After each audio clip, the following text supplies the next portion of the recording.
Good morning everyone. I am Henjiko Tiamanti from the 11 Yom Siodotos, and this is my speech. And I chose persuasive speech, and this is my topic. Why everyone should practice mindfulness.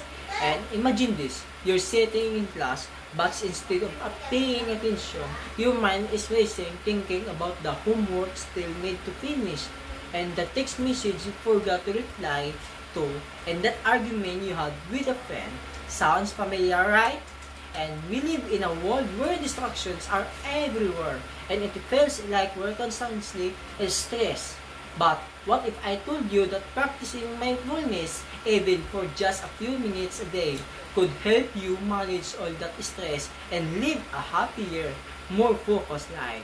Mindfulness is the simple practice of being present in the moment, and I believe that everyone, especially students like us, should start practicing it daily.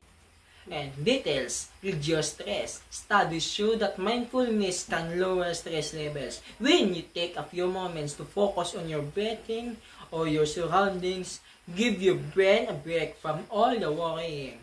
Think of it as hitting a reset button for your mind. Improve focus. Mindfulness does not just help with stress, it can also improve your focus. Research has proven that people who practice mindfulness regularly tend to have better attention spans. In a world where constantly switching from one task to another, scrolling through social media, doing homework, texting friends, and mindfulness can help you focus better and stay productive. Finally, mindfulness helps you manage your emotions. When you're mindful, you become more aware of your feelings and reaction, which means you're less likely to get overwhelmed by negative emotions like anger or anxiety. It teaches you to pause, reflect, and respond more calmly.